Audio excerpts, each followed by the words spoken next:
ओवैसी साहब, आप social media पर इतने एक्टिव रहते हैं, आपको भी बड़ा अजीब लग रहा होगा कि जो लोग आपको इतने सालों से ट्रोल करते आए, आपकी इतनी आलोचना करते आए, आज आप सबके हीरो बने हुए हैं। ओवैसी साहब पूरे देश के हीरो बने हुए हैं। मतलब किसी भी पक्ष का हो, किसी भी धर्म का हो, असदुद्दीन ओवैसी आज हिंदुस्तान के हीरो बने हुए हैं। आपको कैसा लग रहा है, ये एहसास कैसा है ओवैसी साहब? नहीं, देखिए एक बात सुनिए, ये जो कुछ मैं बोला हूं और इंशाल्लाह बोलता रहूंगा, चाहे वो मेरी सियासत हो, मेरी पार्टी की, या फिर देश का मामला हो, जो मेरे दिल में है, जो जिसको मैं समझता हूं, अल्हम्दुलिल्लाह बोलने की कोशिश करता हूं। जितना भी मैं बोल रहा हूं, मुझे मुझे अफसोस इस बात का है कि लोग जानते नहीं मुझे। जो हमारे हिंदू दोस्त मुझे जानते हैं, वो आपसे इख्तलाफ करेंगे, बोलेंगे तुम नहीं जानते। और तीसरी बात यह है कि मानक साहब, आप जब काम खत्म करके जाते तो आप एक पिता भी हैं, आपकी पत्नी भी है, मेरे भी फैमिली है, बच्चे हैं। ये ऐसे टाइम पे तो कोई बीजेपी को, कांग्रेस, एमआईएम, ये दूसरे पार्टीज तो नहीं देखेंगे ना।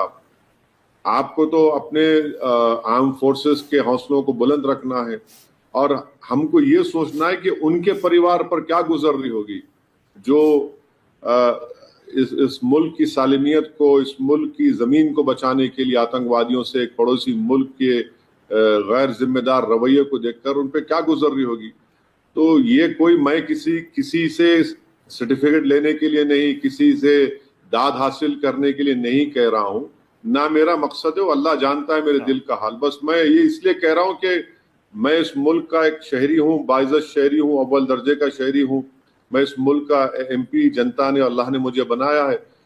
थोड़ा बहुत बोलने की कोशिश कर रहे हैं, और वो सच है। सच्चाई ये है कि पाकिस्तान डिस्टेबलाइज करना चाहता है, इससे कोई इनकार कर सकता है। सही बात तो है। कुरान में अल्लाह बोल रहा है कि सच का साथ दो, सच बोलो, तो सच बोलने की कोशिश कर रहे हैं। ठीक है ओवैसी साहब, लेकिन जब आप सोशल मीडिया पर पाकिस्तान मुर्दाबाद का अपना नारा, उस वीडियो को आप डालते हैं, और आपने बाकायदा तिरंगे के 3 रंगों की पगड़ी पहनी हुई है, तो क्या आप टू नेशन थ्योरी के खिलाफ भी एक मैसेज दे रहे हैं क्या ओवैसी साहब, कि टू नेशन थ्योरी को हम पहले भी नकार चुके थे, आज भी नकारते हैं? देखिए, वो पगड़ी जो है, बांका के हमारे जो बिहार चुनाव के कैंडिडेट है रंजीत राणा ने मुझे बांधी। आप देखिए, कोई मुसलमान नहीं, रंजीत राणा ने कहा कि असद भाई इसको पहन लीजिए, मतलब लगाओ, मुझे कोई एतराज नहीं है। तो टू नेशन थियरी तो 1947 में हमारे बुजुर्गों ने उसको रिजेक्ट किया, और मौलाना हुसैन अहमद मदनी रहमतुल्लाह अलैह, अल्लाह उनकी खबर को नूर से भरे, उन्होंने तो लिखा था कॉम्पोजिट कल्चर। हमारे बुजुर्गों ने कॉम्पोजिट कल्चर को अपनाया, हमारे बुजुर्गों ने उसको रिजेक्ट किया, जिना के पैगाम को। जिनको जाना था वो पाकिस्तान चले गए, जो शुरू से, अजल से भारत को अपना मानते आए हैं, वो मानते आए हैं। हम इसी सरजमीन में पैदा हुए, और इसी के आगोश में हम लोग चले जाएंगे जब अल्लाह का हुक्म होगा। तो टू नेशन थियरी को हमने कब अपनाया है?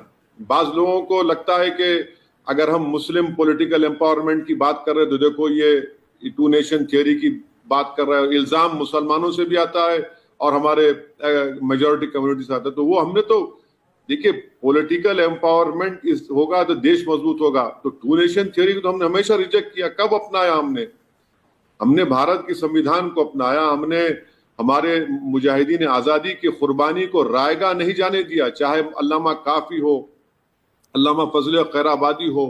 इनकी कुर्बानियों को हम कैसे रायगा जाने देंगे? उन्होंने सब कुछ अपना लुटा दिया, अपनी जानों की कुर्बानी दी, तो हम उनके वारिस हैं।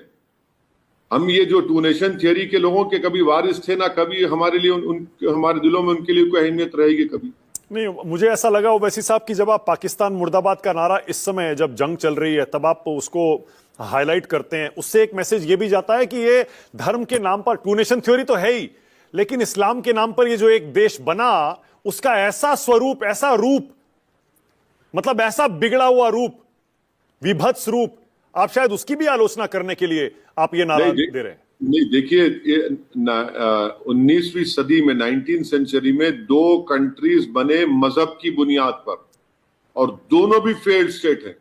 एक इजराइल बना, अब जेनोसाइड कर रहा है 50,000 फलस्तीनियों का बरसों से।